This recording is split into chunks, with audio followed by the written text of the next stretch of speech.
आम्ही तुमच्या पापामध्ये भागीदार नाही. खऱ्या अर्थाने अशी अंतर्मुखता आल्याशिवाय आपल्याला साधनेला प्रवृत्तच होत नाही. आपण साधनेला प्रवृत्त व्हायला 2-3 गोष्टी असतात. एक लक्षात घे.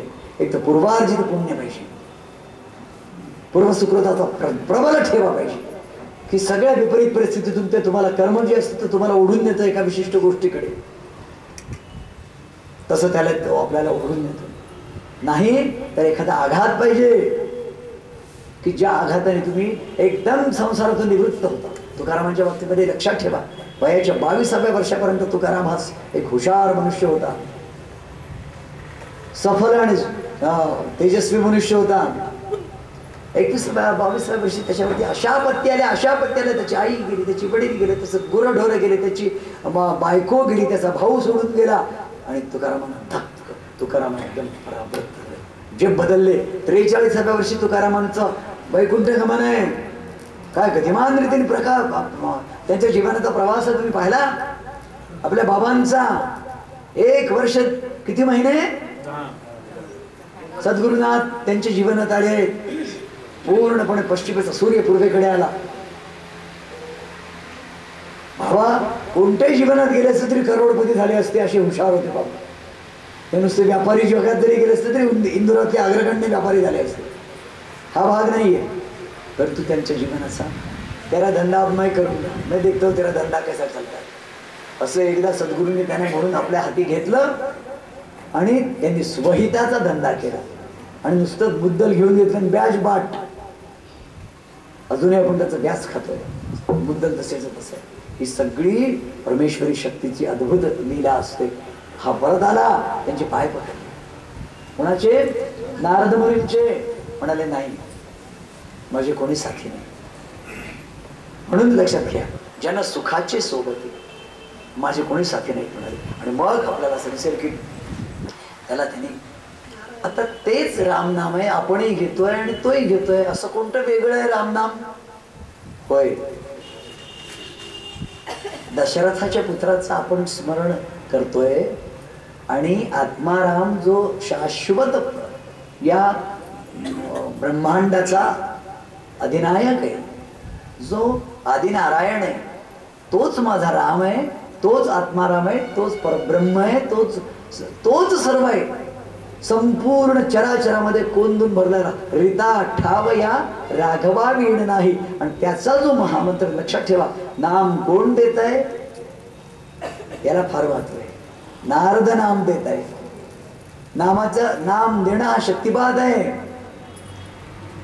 नुसतं गुरुमंत्र घेणे आणि स्वेच्छाचाराने वागणे याने गुरुमंत्राचा तुम्हाला प्रत्यय येणार नाही.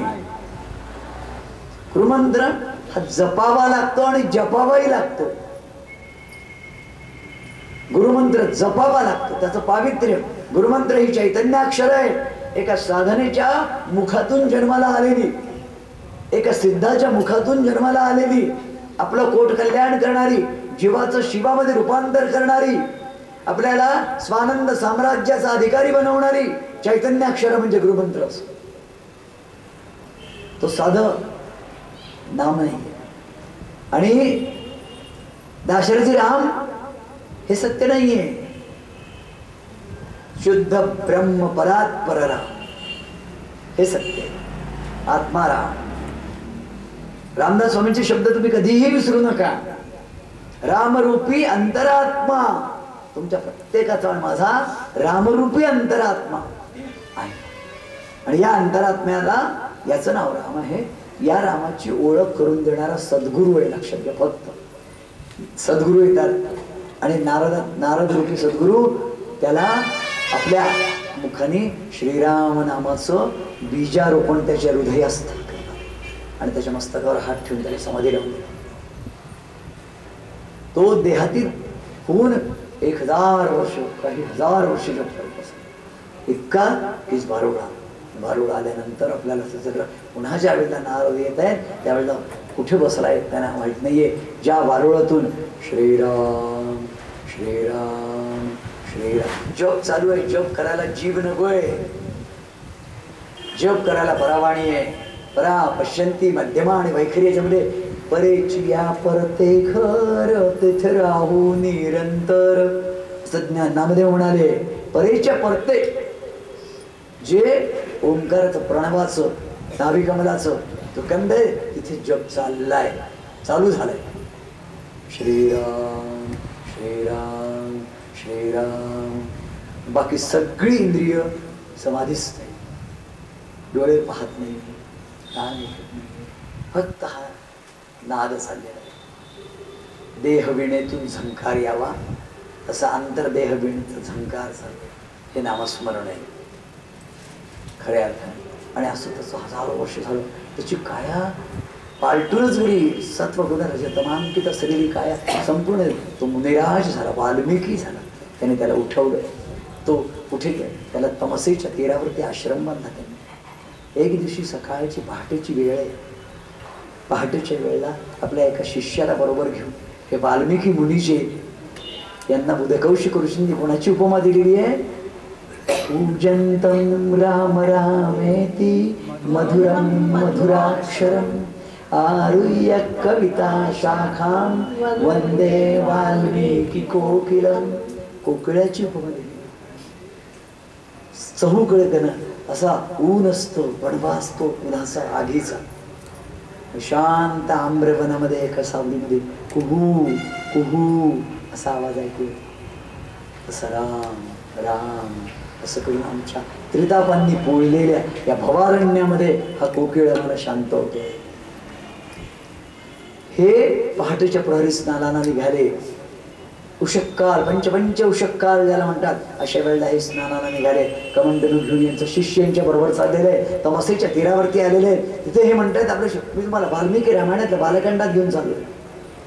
हे तिथे म्हणतायत की बत्सा ज्या ठिकाणी जसं सज्जनांचं अंतःकरण निर्मळ असतं असं जळ मला दाखव, तिथे मी आंघोळ करीन.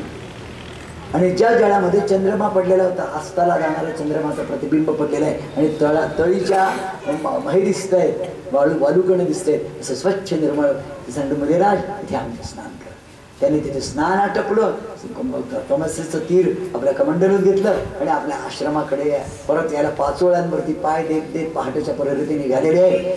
फक्त पाचोळ्यांचा आवाज आहे. आणि एवढ्यामध्ये ताल वृक्षाच्या उंच असं त्या वृक्षाच्या वरून एका क्रौंच पक्षाला एका व्याधाने बाण मानला आणि आर्त चित्कार काढून तो रक्ताने थपथपलेला क्रौंच पक्षी बाणासकट त्यांच्या पायावरून पडला. मानुषाद प्रतिष्ठां त्वं अगम शाश्वती समा यत् क्रौंच मिथुनादेकम अवधी काममोहित. त्यांच्या मुखातून कळकळून आला आणि त्यांच्या मुखातून त्यांना झालेला शोक श्लोक रूपाने बाहेर पडला. मा निषाद, हे निषादा तुला कधीही या जगतामध्ये प्रतिष्ठा प्राप्त होणार नाही. मा निषाद प्रतिष्ठां त्वं अगम शाश्वती समा. कारण काय, या क्रौंच मिथुनादेकम क्रौंच पक्षांची जोडीवरती बसलेली आहे. त्यानंतर त्यांनी पहाटेच्या प्रहरी त्या जोडीतल्या क्रौंचाला अकारण निष्कारण तू त्याला मारलाय, त्याचा काही दोष नाही, निरपराध कम. आणि ते घरी आले. मी त्याला मारलं. ज्यांनी 7 रांजण भरून माणसं मारलेली त्या वाल्मिकींचं आता इतकं मृदू कोमल हृदय झालेलं आहे की त्या पक्षाला पाहून त्यांच्या डोळ्यात आसू आले आणि शोक आला. इतकं मृदू सबाह्य नवनीत तैसे सज्जनाचे चित्त असं तो कोंबाराय म्हणतात. घरी आल्याने ते अस्वस्थ झाले की मी असं शाप कसा दिला. आणि तेवढ्यामध्ये हंसावरती बसून ब्रह्मदेव आले आणि त्यांना सांगतात मुनिराज आज तुमच्या मुखातून सरस्वती अनुष्ठुभ छंदातून प्रगट झाली आहे, तुम्ही रामायण लिहा. हा आदेश ते त्यांना दिला. ते म्हणाले मी रामायण मी म्हणाले तुम्ही ध्यानस्थ बसा, ध्यान अवस्थित तद्गतेन मनसा, तुम्हाला संपूर्ण रामायण मी दाखवतो. दिसे नारद आले, मुनिराज माझी आज्ञा आहे तुम्ही रामायण लिहा. रामायण हे आमच्यातलं आदिकाव्य आहे. आणि ज्या वेळेला वाल्मिकी मुनी तमसेच्या तीरावरच्या आश्रमात राहत आहेत त्याच वेळेला श्रीरामचंद्र प्रभू अयोध्येला राज्य करतायत. नारद तिथे येत आहेत. नारदांना वाल्मिकी मुनी विचारतायत की श्रीरामचंद्र कुठे आहेत, काय आहेत, म्हणजे यांचं काय मला. ते म्हणाले आजच्या घटकेला संपूर्ण त्रिभुवनामध्ये चारित्र्य संपन्न, धैर्यवान, एकबाणी, सत्यवचनी आणि सामर्थ्य संपन्न, दयाळू, दैवी अवतार युक्त, सगळ्या गुणांनी युक्त असलेला राजा कोण आहे? ते म्हणाले, मुनिराज अयोध्येला शिवाकू वंशातला दशरथ नंदन रघुनंदन राधा कौसल्यानंदन राधा हा रामराज आहे. आणि संबंध त्यांनी त्याचे चरित्र आणि विचार करण्यासारखी गोष्ट दुसरी हृदयद्रावक गोष्ट लक्षात. ते अस्वस्थ कशाने अस्वस्थ झाले? नेमकं यावेळेला काय झालंय? सीता गर्भवती. सीता रामरायांना म्हणते, अहो मला आपण दोघ जण एकदा वनात फिरून येऊ ना, दंडकारण्यातली मला आठवण आली. गर्भवती सीतेला डोहाळा झालाय, मला एकदा वनात फिरवून आणा. आणि असं श्रीराम म्हणाले, हो आपण जाऊया. आणि त्याच्यानंतर त्यांनी एक हेर आला आणि त्या हेराने रामाला एकांतात सांगितलं, रामराया या नगरातला एक धोबी आपल्या बायकोला मारत होता आणि मारताना तो म्हणाला की लंकेमध्ये राहिलेल्या सीतेला रावणाच्या घरी राहिलेल्या सीतेला रामाने परत घेतलं असेल, मी तुला नाही घेणार. हे वाक्य इतकं विलक्षण आहे, म्हणजे रामाने तिला क्षमा केली असेल, मी तुला करणार नाही. म्हणजे लोकापवाद अजूनही काही लोकांच्या हृदयामध्ये असा आहे की माझी सीतामाई रावणाच्या घरी राहिल्यानंतर मी तिला परत घेतलं. ती अशुद्ध नाही झाली, ती अग्निशुद्ध आहे वस्तुदा, पण ती अशुद्ध आहे. राम म्हणाला, पहा रामाचं प्रतिज्ञा आहे, स्नेहम दयाम च सौख्यम च यदि वा जानकीमपि. स्नेह दया सौख्य इतकंच काय, माझी परम प्रिया जानकी हिचा जरी मला वियोग करावा लागला तरी सुद्धा लोक आराधनाय लोकानाम मुंचतो नास्ति मे व्यथा. लोकांच्या आराधनेसाठी तिचाही त्याग करायला मला व्यथा होणार नाही. आता विचार करा, हिने म्हणायचं की नाथा माझा डोहाळा एवढा पूर्वाना आपण वनामध्ये हिंडून येऊ. आणि हे ऐकलं रामानी दुसऱ्या दिवशी लक्ष्मणाला बोलावलं, एकांतात सांगितलं, तुझ्या बहिणीला रथात बसव, तिला वनात हिंडायची हे झालेली आहे इच्छा ती पूर्ण कर आणि तिला वाल्मिकींच्या आश्रमात सोडून दे आणि तो एकटा परत. लक्ष्मण म्हणाला, मला नाही जमणार. इतकं पवित्र नातं होतं लक्ष्मणाचं आणि सीतेचं की तुम्हाला मी काय सांगू. ज्या वेळेला सुग्रीवानी दागिने आणून दाखवले, किष्किंधा नगरीचा राजा होता सुग्रीव पराजित झालेला, त्यांनी ज्या वेळेला दागिने आणून दाखवले तर आम्हाला आता एकदम डोळ्यात पाणी आलं. ते बघू नाही शकला. त्यांनी सांगितलं, लक्ष्मण बघ बरं हे आपल्या जानकीचेच. तर लक्ष्मणाने काय उत्तर दिलंय, नाहम जानामि केयूरे नाहम जानामि कुंडले नुपुरे त्वभुजानामि नित्यं पादाभिवंदनात. रामराया मी अखंड तिच्या पायांकडे पाहिलं, मी तिच्या कधीही नाहम जानामि केयूरे नाहम जानामि कुंडले, तिच्या दंडातले केयूर मला माहित नाही, कंठातलं दागिना मला माहित नाही, कानातली कुंडल मला माहित नाही, नुपुरे फक्त मला माहिती आहेत. नुपूर मी ओळखीन कारण माझी अखंड नजर तिच्या माझी ती आई आहे माझी, तिच्या चरणांकडे होती.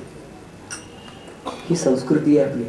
नाहम जानामि केयूरे नाहम जानामि कुंडले नुपुरे त्वभिजानामि का नित्यम पादाभिवंदना. मी अखंड आईच्या चरणांकडे पाहिली, कधी तिच्या मुखाकडे पाहिलंच नाही. लक्षात ठेवा, तिघही ब्रह्मचारी व्रतांनी राहिलेले आहे 14 वर्ष. चित्रकूटला तुम्ही जाल तर चित्रकूटाच्या एका ठिकाणी रामराया राहत आहेत आणि सीतामाईंचा झोपडी आहे आणि त्याच्या बरोबर समोर जो डोंगर आहे तिथे अखंड बाण असा हे लावलेला धनुष्याला लक्ष्मण आहे, त्यांचं रक्षण करणारा. या सीतामाईच्या आणि रामरायाच्या या आश्रमावरती कोणीही दृश्य अदृश्य शक्तीने हे करू नये, आक्रमण करू नये. म्हणून चित्रकूटला मारुतीराया नाहीये, चित्रकूटला कोण आहे? लक्ष्मण आहे. लक्ष्मण का आलाय? लक्ष्मणाला सुमित्रेने सांगितलंय. मी तुम्हाला सांगतो, राम लक्ष्मण आणि सीता हे दंडकारण्यामध्ये प्रवेश करण्यापूर्वी तिथे राक्षसांचंच राज्य आहे. दंडकारण्यामध्ये रामाच्या रूपाने मानवता आली आहे, लक्ष्मणाच्या रूपाने बंधुता आली आहे आणि सीतेच्या रूपाने पातिव्रत्य आलंय. यांनी प्रवेश केलेला आहे आणि त्या दंडकारण्याला राक्षसांच्या सगळ्या कचाट्यातून तिथून सोडवलेलं आहे. या ठिकाणी आपल्याला दिसेल लक्ष्मणाने दुसऱ्या दिवशी तिला सांगितलं खोटं.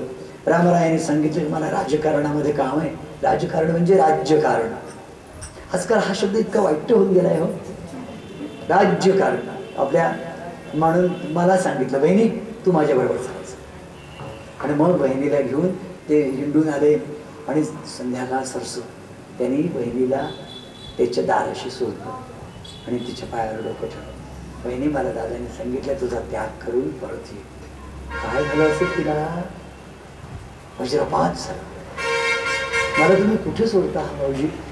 वाल्मिकी मुनींचा आश्रम. तू आतमध्ये जा. तुला वाल्मिकी मुनींकडे गर्भवती सीता आलेली आश्रयाला. वाल्मिकी मुनींना ब्रह्मदेव सांगतायत रामायण लिहा. वाल्मिकी मुनींच्या चित्तावर चलबिचल आहे. तुम्ही त्याचं चरित्र लिहू की ज्याची बायको माझ्या इथे आश्रयाला आलेली आहे, ज्यांनी बायकोचा परित्याग केलाय? नारद मुनी सांगतात की हो, त्यांचं चरित्र असं लोकविलक्षण आहे, पण त्यांच्या चरित्र इतकं शुद्ध चरित्र त्रिभुवनात नाही. ही माताही शुद्ध आहे, तेही शुद्ध आहे.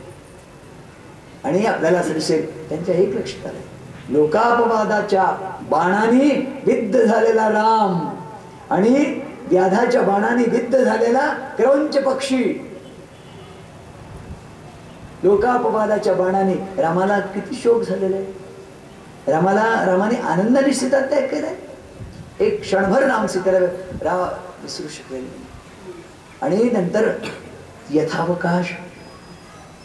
पण राजा रामान आणि पती राम याच्यात फरक आहे. तो राजा रामाची भूमिका करतोय. राम राज्यासारखं राज्य या भूतलावर ना झालं ना होईल, ते उपमान आहे. त्याची उपमा देतात. राज्य कोणासारखं? रामासारखं.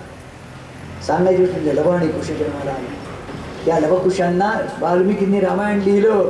जसं जसं ना त्यांना मनश्चक्षुष होईल आणि त्याच लवाकुशांना घेऊन यज्ञाच्या तिथे गेले ते. आणि अयोध्येच्या चौरस्त्यावरती यज्ञ चालू असताना त्या यज्ञाच्या समोर उभं राहून स्वतः स्वये श्री राम प्रभू ऐकती, स्वये श्री राम प्रभू ऐकती, रामायण गाती, रामायण गाती. रामाला माहिती नाही ही माझी मुलं आहे, मुलांना माहिती नाही हे माझे वडील आहेत. इतका नाट्यमय प्रसंग जगाच्या कुठल्याही वाङ्मयात नाही. इतका नाट्यमय प्रसंग. ज्योतीने तेजाची आरती अशी ती त्या ज्योती आहेत, हे तेज आहे. उठून कवळती आपुले शैशव, त्यांना भरून आलं रामरायण. आणि ते गेले आणि त्या पोरांना जवळ घेतलं की तुम्ही किती गोड गाता रे, तुम्हाला कोणी शिकवलेलं हे?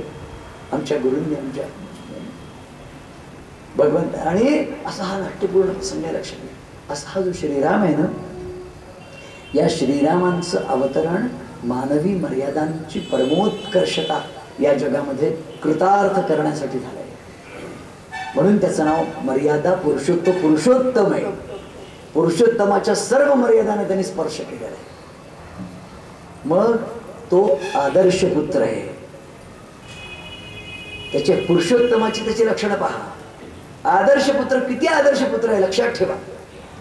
तो इतका आदर्श पुत्र आहे की दशरथांनी ज्या वेळेला त्याला निरोप पाठवलाय की तुला पिता काही माता बोलावत्या तू ये, त्यावेळेला रामराजा आपल्या सेवकांसह आपल्या महालामध्ये राजवस्त्र घालत होता, अलंकार घालत होता.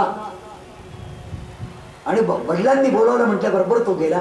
तिथे वडिलांचे तिथे वडील शोकाने संतप्त आहेत, बोलू शकत नाहीये. कैकेयी माता तिथे बसलेली आहे. आईला नमस्कार केला, कैकेयीला. बाबांना नमस्कार. बाबा तुम्ही मला कशाला बोलावलं? राज्याभिषेक होवो किंवा जावो समस्त धनमान, हाच सुबोध गुरूंचा भंगावेना कदा समाधान. राजवस्त्र नेसणारा राम राघव तो म्हणतोय, ते म्हणाले की आई काय सांगते ते ऐक. त्याच्याशी बोलवलं गेलं नाही. काही माता म्हणाली, दशरथ महाराजांची आज्ञा आहे, तू 14 वर्ष वनवासाला लाव. एवढंच ना, आनंदाने, ज्या आनंदाने राजवस्त्र घालतोय त्याच आनंदाने वल्कला नेसलाय आणि पुन्हा कौशल्य मातेला भेटायला चाललाय. त्यांनी सांगितलं, मोठ्या आईची आज्ञा आहे की मी वनवासाला जावं. भरताला माहिती नाही, भरत नंदीग्रामाला गेलेला आहे आणि इतका समधात समज्ञात असा राजाय. आणि तीच गोष्ट त्याच्याही वेळेला आहे. विश्वामित्र येत आहेत, यांना मागतायत, तुझे यज्ञ रक्षणार्थ तुझे 2 पुत्र मला दे. आणि त्यांच्याबरोबर चाललंय, त्रिजटेला मारलाय, अहिल्याच्या तिथे गेलेलं आहे. तिथे अहिल्याच्या तिथे विश्वामित्र सांगतायत, रामराया तुझी वाट पाहत अहिल्या शिळा बसलेली, तिला पदस्पर्शाने तू मुक्त कर. त्यांनी बंधन केलं आधी, मग पदस्पर्श लावला. ती गौतम पत्नी आहे. आणि त्याच्यानंतर ते गेले आहेत कुठे, जनकपुरीला. लग्न करता नव्हते गेले, त्यांना माहितीही नाहीये. विश्वामित्रांनाच फक्त माहिती आहे. जनकपुरीमध्ये जनकनंदिनी आमची जगदंबा सीता आहे, त्याचं लग्न ठरवलंय. ही कोण आहे जनकनंदिनी सीता? ही साक्षात भूमिकन्या आहे. दशरथ राजाला एका याच्यामध्ये नांगरताना एका पेटीमध्ये मिळालेली ही सुवर्ण कन्या आहे जनकाला. आणि त्यांनी तिला हे केल्यानंतर एक दिवशी परशुराम भगवान आले तिथे. परशुराम भगवान आहेत रामाच्या काळामध्ये. परशुराम भगवान हे कोणाचे मित्र आहेत? जनकाचे. ते आणि ते बसले आहेत असे.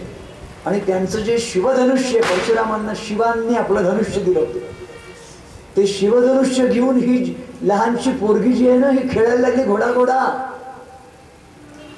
तर जनकाला विचारलं, राजर्षी ही कोण कन्या आहे? ती म्हणाली, ही माझी कन्या आहे जानकी. अरे तुझी कन्या नाहीये, ही साक्षात लक्ष्मी आहे. लक्ष्मीच धनुष्य खेळवू शकते, बाकी हे धनुष्य उचलूच नाही शकणार कोणी. ही इतक्या लिहिलेने उचलते. तू एकच कर, या धनुष्याला जो प्रत्यंच्या जोडेल त्यालाच ही द्यायची. नारायणच ती जोडू शकेल, बाकी या भूतलावरती कोणीही असा नाही की त्याला ही प्रत्यंच्या जोडेल. नारायण तुझ्या घरी येईल, नारायण त्याला प्रत्यंच्या जोडेल. आणि असं तू स्वयंवरामध्ये, हे कोणी सांगितलंय? परशुरामांनी सांगितलंय. आणि ते निघून गेले. ते धनुष्य त्यांच्या घरी आहे. की त्या धनुष्याचा नंतर तो धनुष्य याग होतो. देशोदेशीचे राज्य. या ऋषिकुमारांसारखे दिसणारे दोघेही दशरथ कुमार यांचं वर्णन केलेलं आहे याच्यामध्ये रामरक्षेमध्ये. रामरक्षेतले एक एक वर्णन त्याचं पाहण्यासारखं आहे. रामरक्षेचा अर्थ समजून घ्या, नुसती रामरक्षा म्हणू नका, प्रत्येक शब्दाचा अर्थ समजून घ्या. ही माझी तुम्हाला विनंती आहे. सानुवाद रामरक्षा मिळते. कशाचं काय अर्थ, कशाचं काय अर्थ, कशासाठी कोणता शब्द वापरलाय हे तुम्हाला कळलं तर आनंद होतो. आणि तर तुम्हाला त्या रामरूपाचा खरा डोळस आनंद येईल. बघा त्याच्यामध्ये ज्या वेळेला सगळेच्या सगळे राजे पालथे पडले, रावणा सगळं त्या काळातले, त्यावेळेला दशरथ म्हणाला की पृथ्वी निर्वीर्य झाली, हे धनुष्य याला प्रत्यंच लावायला ह्याला उचलू नाही शकले. तेव्हा लक्ष्मणाला राग, पृथ्वी निर्वीर्य झाली कसं म्हणतात? लक्ष्मणांचे थापट होते, त्यांना क्षणात राग यायचा. तर त्यांनी विश्वामित्रांकडे पाहिलं. विश्वामित्रांनी सांगितलं रामरायाला, रामराया धनुष्याला बाण आहे, प्रत्यंचाला. रामराया धनुष्याला प्रत्यंच लावायला गेला. त्यांनी त्याला बंधन केलं. रामराया शिवधनुष्याला बंधन करतोय. शिव रामाकरता विनम्र होतोय, लवचिक झाला, हलकाच झाला, सहज झाला. त्यांनी सहजपणे धनुष्य उचललं, सहजपणे वाकवलं, सहजपणे वरच्या याला कडकड कडकड कडकड कडकड आवाज येऊन धनुष्य धनुर्भंग झाला.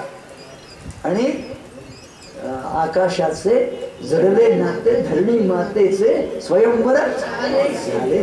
आनंदी आनंदकडे इकडे तिकडे चोहीकडे असा आनंदी आनंद झाला. हे लग्न म्हणजे अभिलाष चित्तात कुठेच नाहीये. पण ती महालक्ष्मी आहे, हे नारायण आहे, हे एकत्रित आहे. मग हे गेला, जासूद पाठवले, घोडेस्वार पाठवले, अयोध्येहून सबंध चतुरंग दळ सैन्य घेऊन. आणि चारी बहिणी चारी जावा झाल्या, माहितीये की नाही? बराच शत्रुघ्न सगळे हे एकाच मांडवात लग्न झाली सगळ्यांची, कार्यात कार्य म्हणतात ते, असे वेगवेगळे केले नाही प्रकार. संबंध तिकडून तिकडे आलं. तुम्ही जा, आम्ही एकदा कलकत्त्याहून नेपाळला गेलो, नेपाळहून आम्ही दार्जिलिंगला गेलो, सिक्कीमला गेलो. त्यावेळेला जनकपुरीमध्ये जिथे लग्न लागलं ती जागा आहे, ती आम्हाला तिथे उतरतो आम्हाला लोकांनी सांगितलं की ये जगा है जहान. आम्ही कधी गेलो माहितीये का? ज्या वर्षी बाबांची गोव्याला गुरुपौर्णिमा होती त्या वर्षी आम्ही ज्येष्ठ याच्यामध्ये कलकत्त्याहून याला चाललो होतो, याच्याकडे आपल्या सिक्कीमकडे चाललो होतो. त्या यांच्याबरोबर, कोणाबरोबर? शरदरावांना माहिती आहे आमच्या, ते जे साईदास महाराज आपल्या बाबांकडे आले. साईदास महाराजांच्या बरोबर मी आणि हे आम्ही 2 जण यात्रेमध्ये होतो. माझं काठमांडूला त्यांनी प्रवचनं करवली, कलकत्त्याला करवली, दार्जिलिंगला करवली. साई सच्चरित्राचे मी 3-3, 5, 7-7 दिवस पाठ केले सकाळी वेगवेगळ्या ठिकाणी. असं आहे. असो, तर सांगायची गोष्ट म्हणजे तिथे ते श्रीरामानुसन त्यांचं ते स्वयंवर झालेलं आहे, त्याच्याकरता हे आलेले आहे. नुसते रामांच्या अवतरणासाठी सुद्धा तुम्हाला असं दिसेल अलौकिक प्रसंग घडलेले आहेत. तिघांचा मृत्यू झाल्याशिवाय राम जन्माला नाही आले. हा एक विलक्षण योग. श्रवणकुमार, त्याची आई, त्याचे वडील, हे तिघांचा मृत्यू झाला. त्याच्यानंतर आपल्याला हा एक विलक्षणच योग आहे की त्याच्याशिवाय दशरथाला पुत्रप्राप्तीचा वरच नाही मिळाला. त्यांनी ज्यावेळेला सांगितले की मी जसा पुत्र करत जातोय ना राजा, तो सुद्धा पुत्र करत नाही. वसिष्ठांना आनंद वाटला. वसिष्ठ हे त्यांचे कोण आहेत? कुलगुरू आहेत. वसिष्ठ म्हणाले राजा या शापामध्ये वर आहे. ऋष्यशृंग नावाचा ऋषी बोलावला, त्याच्यावर यज्ञ करवला आणि त्या यज्ञ नारायणाने पायसदान दिलं. दशरथा घे हे पायसदान. आणि त्या पायसदानामध्ये दैव ही आपली कौसल्या, सुमित्रा आणि कैकई ही अतिशय सुरेख होती, हुशार होती. केकय नावाच्या देशाच्या राजाची ती मुलगी होती, त्याची लाडकी राणी होती. कौसल्या माता ही अत्यंत सज्जन होती आणि कौसल्या आणि सुमित्रा या दोघींचं मनोमिलन झालेलं होतं. ती आपल्या रूपगर्भितेसारखी थोडीशी वेगळी राहत होती, पण प्रेमळ होती. सांगायची गोष्ट तिने घेतलंच नाही पायस. शेवटी या दोघींनी आपल्या पायसातला आणि तिचं पायस घरी दिले. कारण काय? अंजनी माता त्यावेळेला केसरी नंदन महाबली भगवान महारुद्र स्वरूप हनुमान जन्माला येणार होते.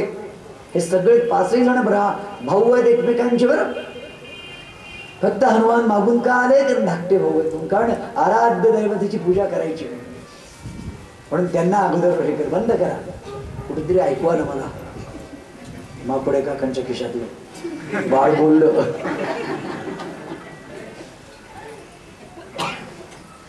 बरं, तर कैकईला वाटा या दोघींनी दिला. त्यामुळे भारतामध्ये लक्ष्मण आणि राम या दोघांचा अंश आहे. आणि ती जी पायस नेलं ते अंजनी मातेच्या पुढ्यात पडलं, ते तिने प्राशन केलं. त्रिपुरारी प्रसन्न झाला. अंजनीने तप केलं होतं की तुम्ही माझ्या उदरी या. वानर होती अंजनी. वानर ही एक जात आहे. वानर हे आकार नका म्हणून. हनुमान हा अत्यंत शुद्ध संस्कृत व्याकरण शुद्ध बोलणारा असा पंडित होता. वाल्मिकी रामायणात मी तुम्हाला सांगतोय, ज्या वेळेला सुग्रीवाला भेटायला हे येत आहेत वेगवेगळे. आता रामाच्या बाबतीमध्ये आपण पाहिलं की या रामाने दशरथाचा हे झाल्यानंतर एका क्षणामध्ये ज्या वेळेला हे स्वीकारलं की मी जातो वनवासाला, त्यावेळेला दशरथाने हाय खाल्ली. आणि विचार करण्यासारखी गोष्ट की म्हणजे किती नाट्यपूर्ण घटना की उद्या ज्या मुहूर्तावरती राम राज्यावर बसणार आहे त्या मुहूर्तावरती राम की पराधीन आहे जगती पुत्र मानवाचा, तो भरताला उपदेश करतोय की रंक मी वनीचा, तू राजा आहे, तू राज्य कर. मला 14 वर्षाचा त्याने वनवास दिलेला आहे आणि तो शांत धीरोदात्त राजा असा निघून जातोय.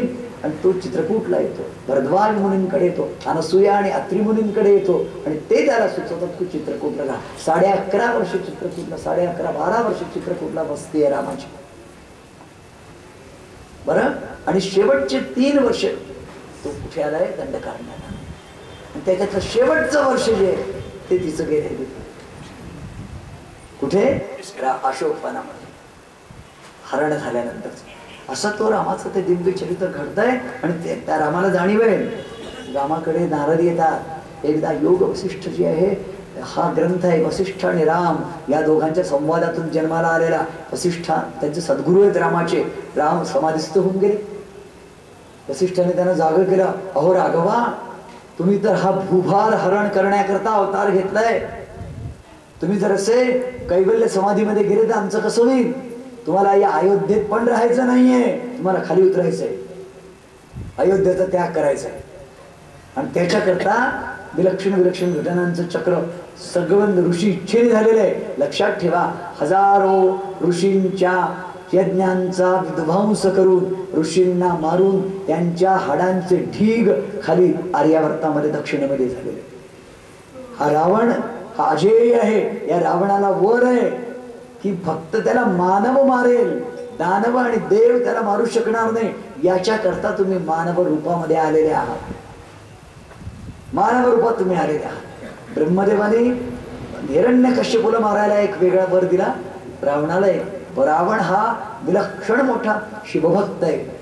रावणाने दशानन रावणाने आपल्या 2 शिरांमध्ये आतड्यांची तार करून अलौकिक अशा प्रकारचं पाताळामध्ये आपल्या याच्यामध्ये कैलासामध्ये जाऊन शिवाची आराधना केली. शिव प्रसन्न करून घेतलं. आणि शिवाला तो काय म्हणाला, तुझं आत्मलिंग दे मला. शिव भोळा, तुझी पार्वती दे मला. शिव भोळा, लंकेची पार्वती. शेवटी सगळं घाबरून त्याने सांगितलं की मायावी पार्वती दे. ती लंकेची पार्वती मायावी होती. त्याने आत्मलिंग घेतला आणि तो निघाला. सगळे घाबरून गेले. त्या दैत्यराज रावण या आत्मलिंगाला जर नेलं तर हा शिव हे कुबेराचा भाऊ आहे. हा काल मी तुम्हाला हे सांगितले. याची आई वडील केशिनी नावाची याची आई आहे. कुबेर, कुंभकर्ण, विभीषण आणि रावण हे पुत्र आहेत तिचे. कुबेराकडून याने पुष्पक विमान हिसकून घेतलंय.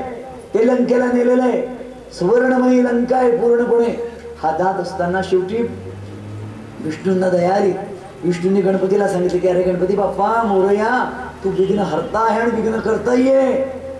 हा चाललाय हे आत्मलिंग घेऊन, तू खा जावत जाण याला हे कर. गणपतीने महाबळेश्वर जे आहे, गोकर्ण महाबळेश्वरची कथा मी तुम्हाला सांगून राहिलो. गोकर्ण महाबळेश्वर तिथे समुद्राच्या तीरावरती तो आला. पंडित ब्राह्मण आहे, हा ज्योतिषी आहे, दशानन आहे, विद्वान आहे.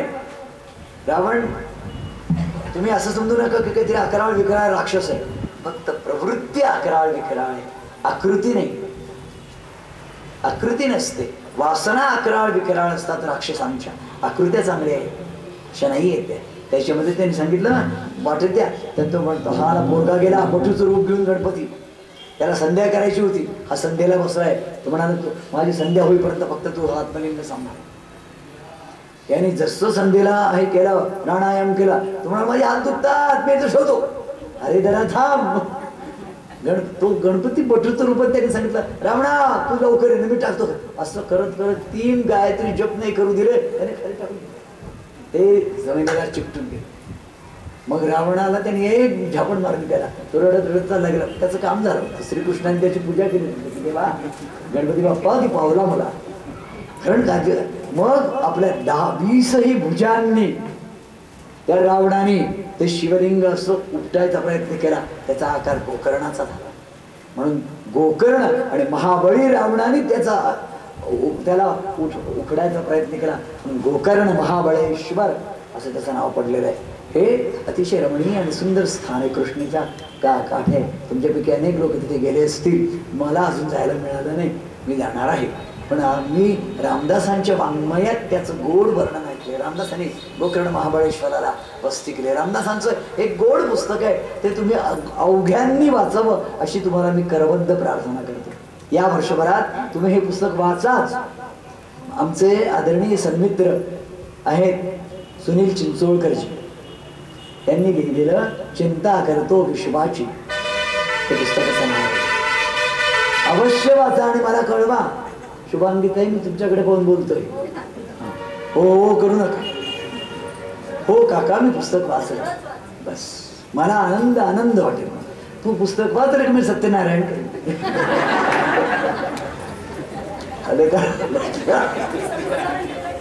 ते बसतात पाहत म्हणजे आधी माझा सध्या असं नाही. पुस्तक वाचा, गोड पुस्तक आहे, सुंदर पुस्तक आहे.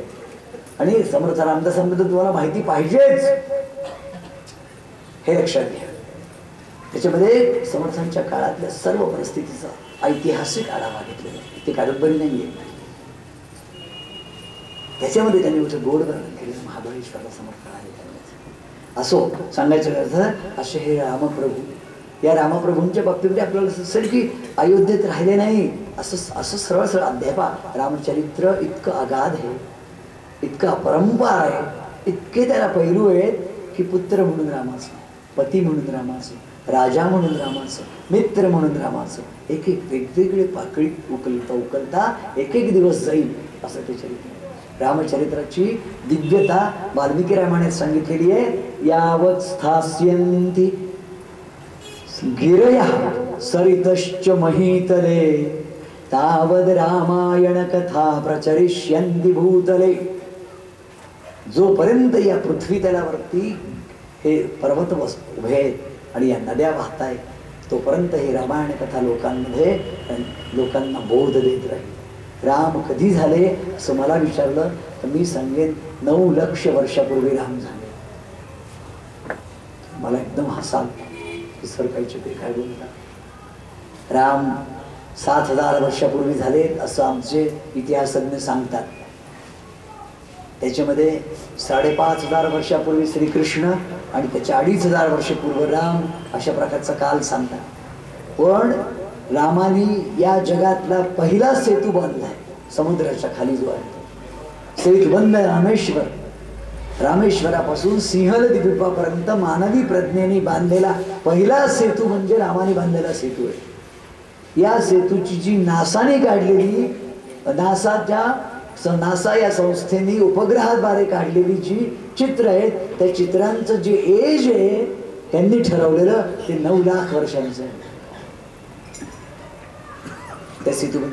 दुसरी एक गंमत मी सांगतो.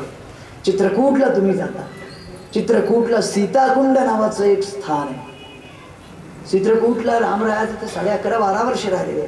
त्या सीताकुंडाच्या तिथे त्या सीताकुंडामध्ये मानस सरोवरातून गंगा आलेली आहे सीतेकरता. त्या सीताकुंडाचं तिथले लोकश्रद्धेने सांगतात 9 लाख वर्षापूर्वीचं हे सीताकुंड आहे. रामाच्या जीवनातलं राम हा आमच्या जीवनात इतका प्राचुर्याने भरलेला आहे. जसा श्वास आणि माझी छाती भरलेली आहे सगळी, तसं माझा राम भरलेला आहे माझ्यामध्ये. माझ्यातच नाही, कणोकणी भरलेलं आहे, अणुरणियात भरलेलं आहे, भारतवर्षात भरलेलं आहे, घराघरात भरलेलं आहे. आणि इतका ताजा आहे तो की आपल्या आता तुम्हाला जरी सांगितलं काही काही गोष्टी तर आश्चर्य वाटेल. माझे एक व्हाईस चान्सलर मित्र होते, ते रिटायर्ड झाले. त्यांचं नाव धनागरे. हे जे पंडितराव धनागरे त्यांचे ते भाऊ आहे. कोल्हापूर युनिव्हर्सिटीचे व्हाईस चान्सलर होते आणि ते काही वर्ष लंकेला होता. लंकेला अशी एक श्रुती आहे लंकेला की रामाने रावणाला मारलं, दहन केलं नाही. आता गमतीची गंमत बघा. आणि रावणाचं देह एका गुहेमध्ये तांत्रिक दृष्टीने त्यांनी जपून ठेवलंय. आणि त्यावेळची ती गुहा आजही त्या गुहेच्या आसपास जाणारे वाटा आजही दाखवतात. इथे रावणाची गोशाळा होती किंवा इथे रावणाचं वन होतं, इथे अमुक होतं तमुक होतं असं. आणि तो निगूढ अशा प्रकारचं तांत्रिक जो आहे त्या तिथे जशी आपण एखाद्या समाधीची पूजा करतो तशी त्याची पूजा होती. रावणाचं दहन तिथे मृत्यू तिथे झालाय आणि दहन आपण करतोय. सबंध भारतवर्षात रावण दहन होत आहे आणि लंकेत मात्र दहन झालेलं नाहीये. आणि ते दहन इतक्या उत्साहाने होतं की अगदी पूर्णपणे दिल्लीच्या रामलीला मैदानापासून ते एखाद्या लहानशा खेड्यातल्या छोट्याशा ह्याच्यापर्यंत विजयादशमीला त्याला मारलेलं आहे. आमच्या इथे अमरावतीला एकादशीला दहन व्हायचं. दशमीला तर आम्ही महाराष्ट्रामध्ये पण असं एकादशीलाच होतं अशी माझी समजूत आहे. काही काही ठिकाणी विजयादशमीलाच होतं, दसऱ्याला होतं. सांगायची गोष्ट म्हणजे हाही प्राचीन आहे. विभीषण नावाचा त्याला राज्य तरी दिलं.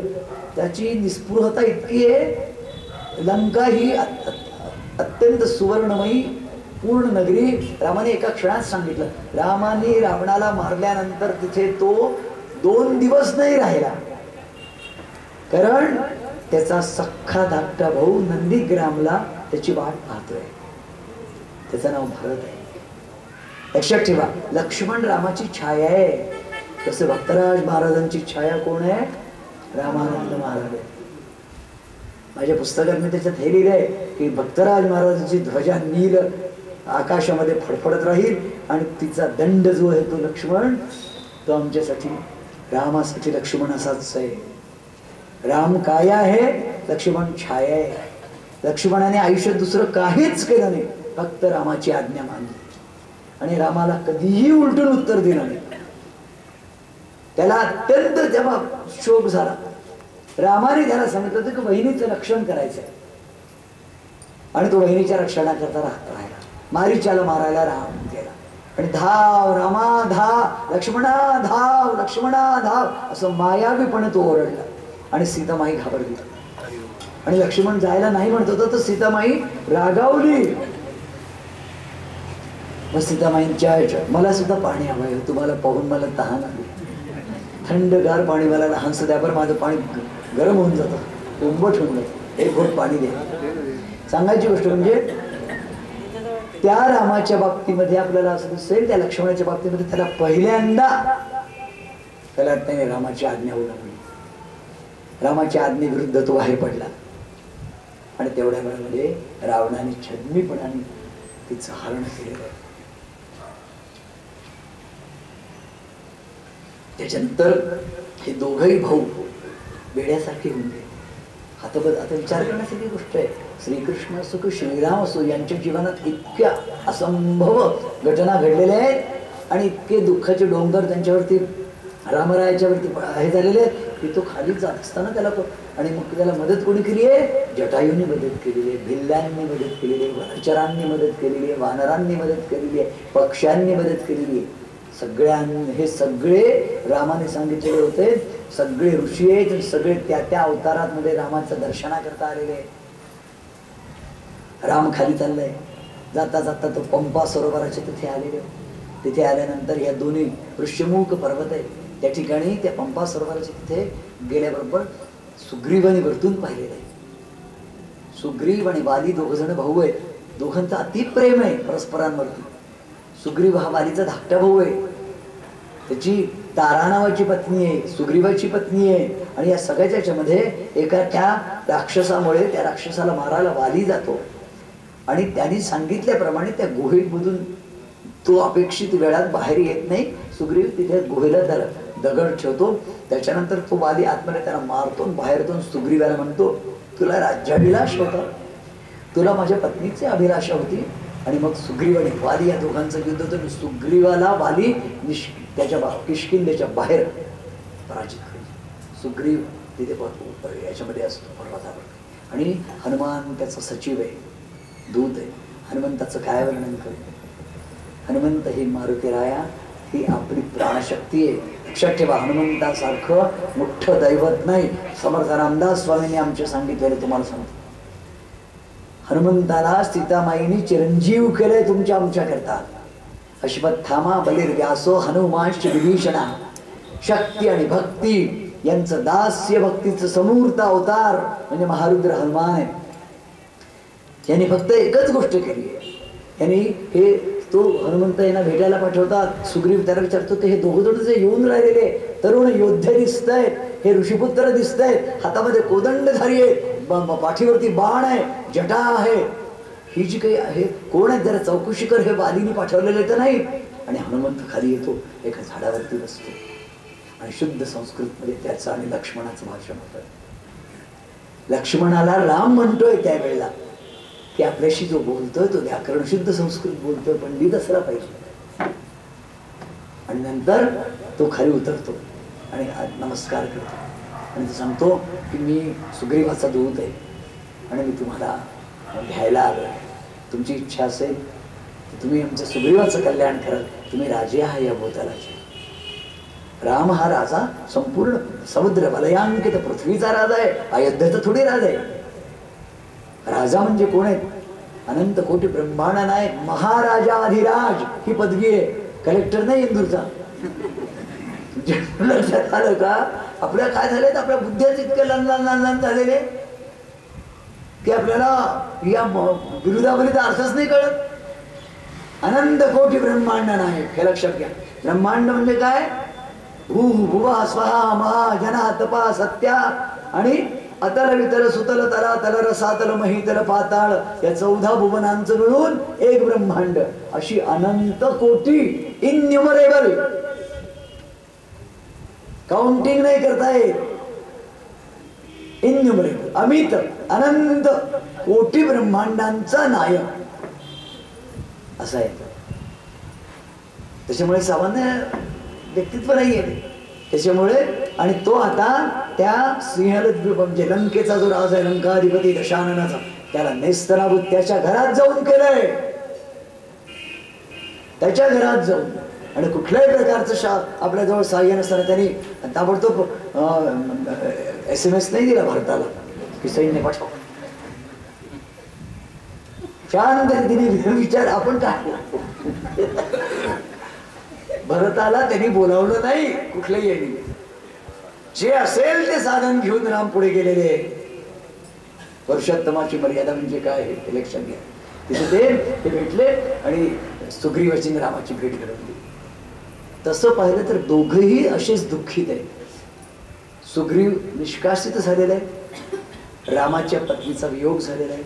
आणि त्या ठिकाणी एकदम त्या सगळ्यांचं भेट झाल्यानंतर त्याला त्यांनी सांगितलं, रामाने कोणाकोणाला राज्य दिलंय सांगा बरं मला. रामाने सुग्रीवाला राज्य दिलं, रामाने विभीषणाला राज्य दिलं, रामाने मकरध्वजाला राज्य दिलं, रामाने हनुमंताला राज्य दिलं, सगळ्यांना राज्य दिलं. आणि सुग्रीवाला त्याला सांगितलं की तू चिंता करू नको, मी वालीचा वध करेन, तुला तुझ्या राज्यावर बसवेन. आणि सुग्रीवाला सांगितलं रामराया माझ्याकडून जी सेवा होईल मी करेन. ही सीता शुद्धी करता माझं सबंध बानरजवळ पाठवेन. मारुतराया म्हणजे आमचा तुम्हाला सांगतो अति गोड स्तोत्र आहे समर्थ रामदासांनी केलेलं मारुतरायाचं. एक एक शब्द त्याच्यात नीटपणे समजून घ्या. मला अमेरिकेमधून फोन आला कॅनडामध्ये असताना की मारुती स्तोत्राचा अर्थ लिहून आम्हाला पाठवा. मी मारुती स्तोत्राचा मोठा अर्थ लिहिला, आम्हाला आमच्या तिथला ऐकायच्यात आणि स्कॅनिंग करून त्यांना तिकडे पाठवलं. तसं बाबांची चरित्राचं चॅप्टरचं स्कॅनिंग करून मी इकडे पुण्याला राजेंद्रला पाठवलं. तसं अमेरिकेत मारुती स्तोत्र काय आहे एकदा नीट लहानसं समजून घ्या. त्याच्यात थोडस फक्त हे भीमरूपी महारुद्रा वज्र हनुमान मारुती. भीम शब्दाचा अर्थ आहे भयंकर, भीमरूपी, आणि तो महारुद्र आहे शिवशंकर आहे. भीमरूपी महारुद्रा वज्र हनुमान मारुती. वज्र हे दधीचींच्या अस्थींचं केलेलं जे इंद्राचं वज्र आहे याच्यापेक्षा मोठं बलवत्तर दुसरं शस्त्र नाही. हनुमंताची मूठ वज्राची होती. वज्र हनुमान मारुती. हनुमान हे त्याचं नंतर पडलेलं नाव आहे. तो मरुताचा पुत्र आहे म्हणून मारुती आहे, तो अंजनीचा पुत्र आहे म्हणून अंजनेय आहे, तो केसरी नंदन आहे म्हणून ते केसरीनाथच आहे, तो शिवशंकर आहे. त्याच्या याला इंद्राची शक्ती लागून त्याचा हनुवटी दुखावल्यानंतर त्याची नुसती सामान्य कल्पना करा की ज्याला सूर्योदयाचं सूर्याचं जे रूप पाहून ज्याला लाल लाल फळ उगवलं असं वाटलं की कल्पना सुद्धा नाही करवत हो आपल्याला. आणि ते बाळ आवेश डोक्याला त्या हनुमंताच्या वतीमध्ये अमित शक्तींचं दान त्याला आहे. आणि त्याला त्या भीम वज्र हनुमान मारुती वनारी म्हणजे वनामध्ये हिंडणारा, वनारी अंजनी सूता रामदूत आहे तो. रामदूता प्रभंजना. रामदूत म्हणजे रामाचं दूत होणं सामान्य गोष्ट नाही बरं.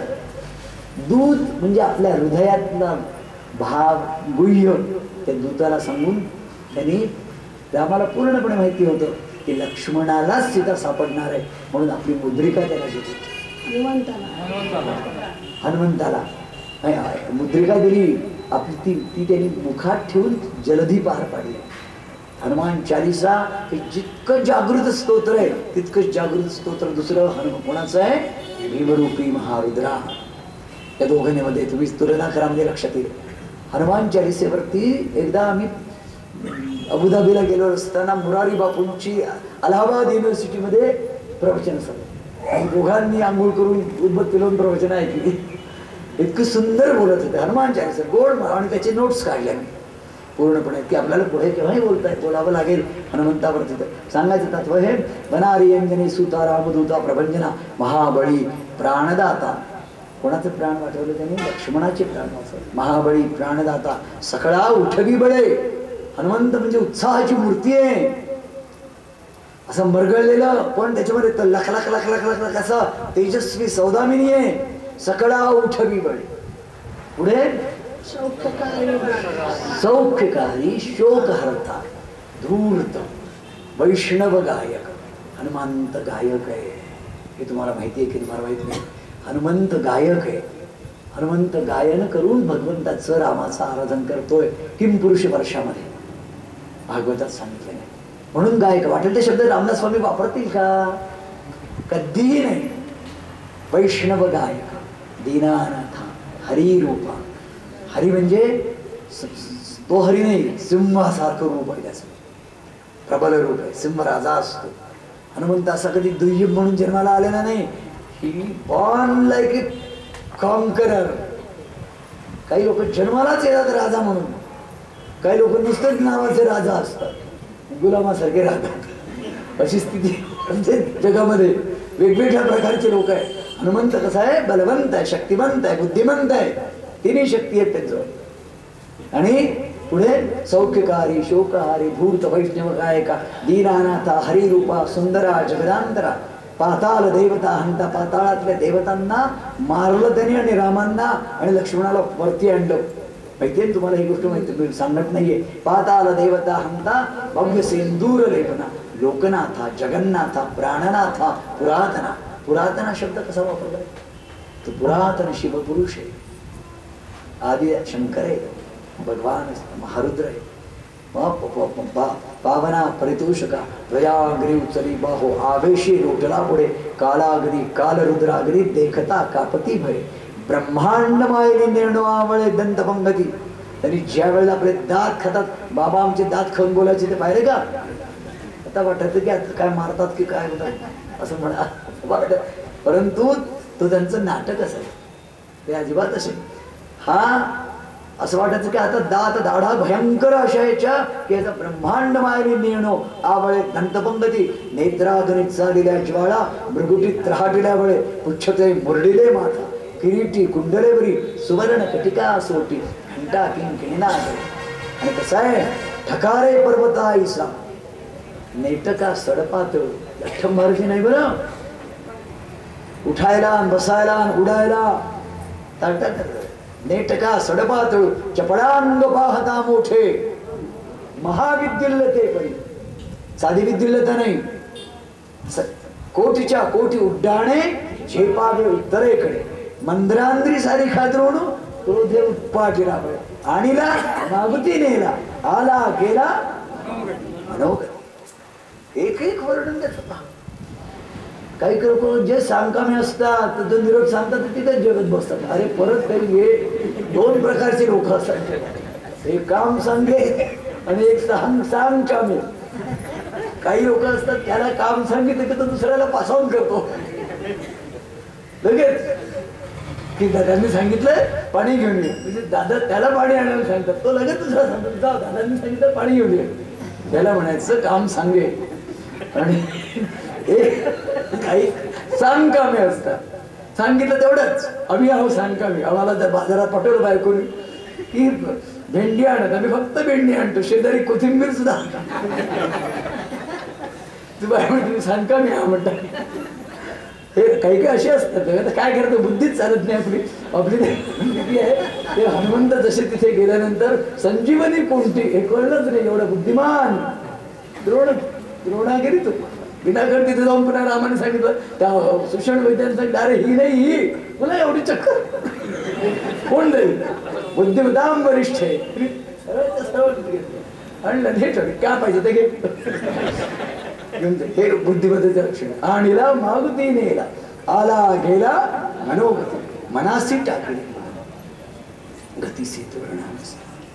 आणि त्याच्याची सिद्धी आहे अणुपासून ब्रह्मांडा एवढा होत जात असत. तयासी तुळना कोठे मेरू मंदार कुठे ब्रह्मांड भोवते वेढे पद्य.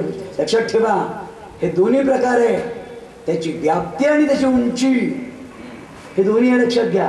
ब्रह्मांड भोवते वेढे वज्रपुच्छे ही त्याची व्याप्ती आहे आणि मेरू मंदार धाकुटी ही त्याची उंची आहे. वाढता वाढता वाढे भेगिले शून्य मंडळा. आणि नंतर त्याची फलश्रुती आहे. धनधान्य पशुवृद्धी पुत्र पौत्र समग्रही ही फलश्रुती आहे. हे धरा 15 श्लोकी, 15 श्लोकांपर्यंत मारुती स्तोत्रानंतर फलश्रुती. त्याच्यातली एक लहानशी फलश्रुती तुम्हाला रहस्य म्हणून मला जे सांगितले. सांगलीला केळकर नावाचे संत आहे, त्यांचं घर आहे रामराय केळकर. तिथे मी गेलो असताना त्यांनी सांगितले हे धरा 15 श्लोकी लाभली शोभली बरी दृढ देहो निस्संदेह. निस्संदेह तुमचा दृढ देह होईल. कसं मात्र केलं पाहिजे मारुती स्तोत्राचं पठण? संख्या चंद्र कला गुणे. प्रतिपदेला 1, द्वितीयेला 2, तृतीयेला 3, चतुर्थीला 4, पंचमीला 5 असं करत पौर्णिमेला 15 पाठ आणि पौर्णिमेनंतर पुन्हा चतुर्दशीला 14 असं करत करत संख्या चंद्र कला गुणे असा त्याचा पाठ करा. एका ठिकाणी बसून मारुतीरायाच्या तिथे. आणि मारुतीरायाला सगळ्यांनी जावं बरं, स्त्रियांनी जावं, पुरुषांनी जावं, मुलींनी जावं. मारुतीराय मला काल एका माऊलीने विचारलं की म्हणे ती कोणीतरी सांगतात की बच्ची होऊन मारुती किंवा कोणी सांगितलं तू माझा प्राणदाता आहे, शक्तिदाता आहे, भक्तिदाता आहे. आणि लक्षात ठेवा दास्य मूर्तीचं सर्व लक्षात ठेवा. मारुतीरायाची स्थिती अशी आहे एका रामाशिवाय त्याच्या हृदयात कधीही काहीही नांद नाही. पृथ्वी मोलाचा नवरत्नांचा हार सीतामाईने शेवटी त्याला दिला. त्यांनी मणी फोडून पाहिले की राम आहे की. शेवटी सीतामाईला असं वाटलं की अरे आपलं चूक तर नाही दिली. शेवटी सुग्रीवाने विभीषणाने म्हटलं त्याला की मारुती राया इतका मोठा हार तुला आईने दिला, मी पाहतो म्हणे राम आहे की. ते म्हणे का बरं राम म्हणे मी राम नाही ती वस्तू वापरत नाही, राम नाही आहे ती वस्तू समजत नाही कोणती. माझ्या नखशिखांत राम भरलेलं आहे. हो माझ्या हृदयात राम आहे दाखवली तुम्हाला. आणि त्याने आपली छाती फाडली. सिया राममय सबक जग जानी असं म्हणतात. विभीषणाला कोणी हे विभीषणाला मंत्र दिला हनुमंताने. हनुमंत चाललेला होता अशोक वनामध्ये, सीता आहे हे विभीषणाने त्याला सांगितलं. विभीषणाच्या याच्यावरून तो चाललेला असताना तिथे त्याला श्रीराम श्रीराम ऐकू आलं. तो खाली उतरला. तो म्हणाला कोण आहे? मी रामदूत आहे म्हणाला हनुमान. आणि हा विभीषण आणि हनुमानाची भेट झाली. विभीषणाला त्यांनी सांगितलं की तू रामाचं नाव घेतोय, तू रामाचं काम करणं. राम नाम घेणं जितकं महत्वाचं आहे तितकं राम काम करणं हे महत्वाचं आहे. मी आज 2च पदं आता म्हणणार आहे रामाची आणि ज्यात त्याच्यानंतर आपण समाप्ती करणार आहे एका पदानंतर. आज आपल्याला उशीर झालाय. असा हा प्रभू रामचंद्रांची जी कथा आहे ना की मी रात्रभर सांगत राहिलो तरी कमी. रात्र अनंत गुणांनी अनंत ऐश्वर्यांनी असा भरलेला हा श्रीराम जो आहे त्यांनी 14,000 वर्ष राज्य केलं असं वाल्मिकी रामायण म्हणतो. आपल्याला कुठल्या म्हणजे त्यांच्यावर 14 वर्ष फक्त तो वनवासात गेला म्हणजे काहीच नाही. 14,000 म्हणजे एक तर आपल्याला कुठेतरी या आकड्यांचं तारतम्याने काहीतरी गणित मांडलं पाहिजे.